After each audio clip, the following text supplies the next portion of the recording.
కేంద్రంలోని నరేంద్ర మోడీ ప్రభుత్వం ఆంధ్రప్రదేశ్కు పదే పదే అన్యాయం చేస్తూ ఉంది. నిన్న కేంద్రంలోని మోడీ ప్రభుత్వం 3 మెట్రో రైలు ప్రాజెక్టును మంజూరు చేసింది.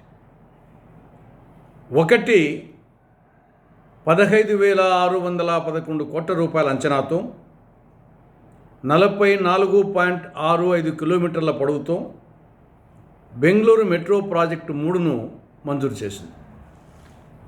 రెండవది 2,954 కోట్ల రూపాయల అంచనాతో 5.46 కిలోమీటర్ల పొడవుతో పూణే మెట్రో ప్రాజెక్ట్ ఫేజ్ 1ను మంజూరు చేసింది.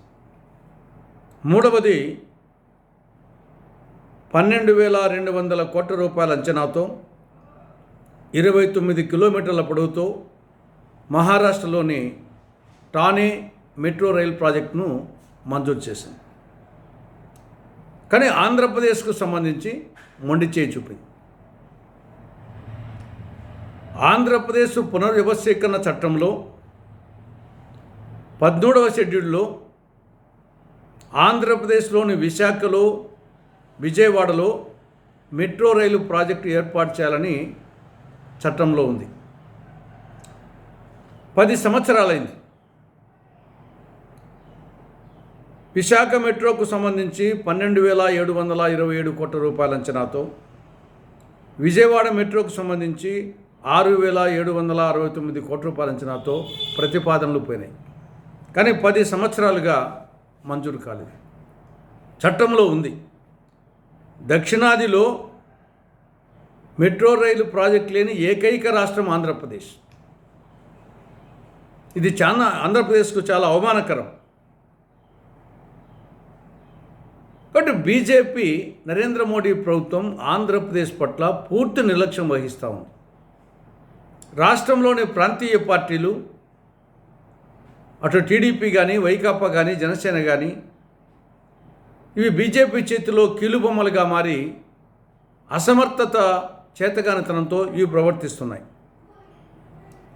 కనీసం ఈసారి టీడీపీ మీద, చంద్రబాబు మీద ఆధారపడి కేంద్రంలోని బీజేపీ ప్రభుత్వం మనుగడ సాగిస్తూ ఉంది.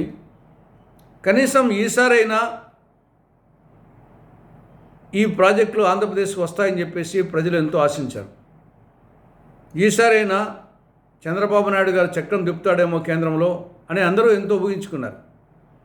కానీ ఇది ఒట్టిదని తేలిపోయింది. ఇప్పటికైనా చంద్రబాబు ప్రభుత్వం కేంద్రంలో నరేంద్ర మోడీ ప్రభుత్వం మీద ఒత్తిడి తెచ్చి చట్టపరంగా, హక్కుపరంగా ఆంధ్రప్రదేశ్కు రావాల్సిన Visakha metro rail project, Vijayawada metro rail project మంజూరయ్యే విధంగా తగు చర్యలు చేపట్టాలని కాంగ్రెస్ పార్టీ డిమాండ్ చేస్తూ ఉంది.